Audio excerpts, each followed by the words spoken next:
વડોદરા શહેર cyber crime police station ખાતે 13/25ની FIR register કરવામાં આવેલ, જેમાં ફરિયાદીને ઇન્વેસ્ટમેન્ટના પ્રલોભન આપીને 13,70,000નું ટોટલ ફ્રોડ કરવામાં આવેલ, જે બાબતે અગાઉ 4 આરોપીઓ પકડાયેલ અને એમની પાસેથી 5.5 લાખ રૂપિયા, 20થી વધુ મોબાઈલ અને 25 પાસબુક કબજે કરવામાં આવેલ.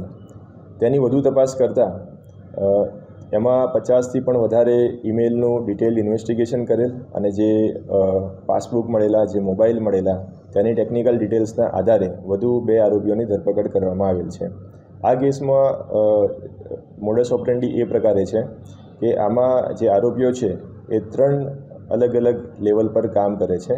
જે ફર્સ્ટ લેવલ છે તેમાં આરોપીઓ દ્વારા વિક્ટિમ્સને કોલ કરવા તેમજ એના જે પૈસા છે તેનું ડેટા એન્ટ્રી કરીને એકબીજા ખાતામાં ટ્રાન્સફર કરાવવાનું કામ કરવામાં આવે છે, જેમાં 4 આરોપીઓ અગાઉ ધરપકડ કરવામાં આવેલ.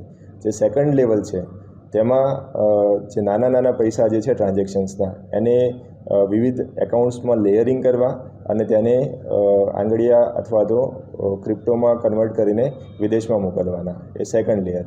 અને આ તપાસમાં એક થર્ડ લેવલ પર સામે આવ્યું છે, જેમાં આમના દ્વારા જ એક લીગલ ટીમ બનાવીને આઈઓને પ્રભાવિત કરવાના કામ કરવામાં આવતા હતા.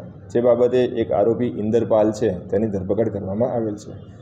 એની સાથે સાથે એમના જે ડિવાઇસીસ કબજે કર્યા છે, જે લેપટોપ છે, જે મોબાઈલ છે, તેમાંથી 25થી પણ વધારે ડ્રાફ્ટ લેટર્સ મળી આવેલ છે, જે વિવિધ એજન્સીઓ વિરુદ્ધ તેમજ જ્યુડિશરી વિરુદ્ધ આક્ષેપો કરતા ઈમેલ મળી આવેલ છે.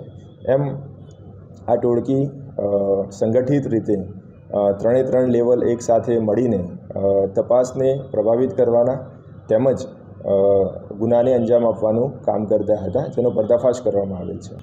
ટેકનિકલ અને હ્યુમન ઇન્ટેલિજન્સથી અને અગાઉ અમને જે પણ ડિવાઇસીસ કબજે કર્યા હતા તેમજ જે અમને 50થી પણ વધુ મેઇલ આઈડી આમાં મળી આવેલ, તે તમામનું ઇન્વેસ્ટિગેશન કરતાં અને તેની ઇન્ટરલિંકેજીસ ડેવલપ કરતાં આરોપીઓની ધરપકડ કરવામાં આવેલ છે. તેની વધુ તપાસ જારી છે, પરંતુ આ લોકો એકબીજાને મળીને સંગઠિત રીતે કામ કરતા હતા. દિલ્હી ખાતેથી ઓપરેટ થતું હતું. તે બાબતે વધુ તપાસ જારી છે.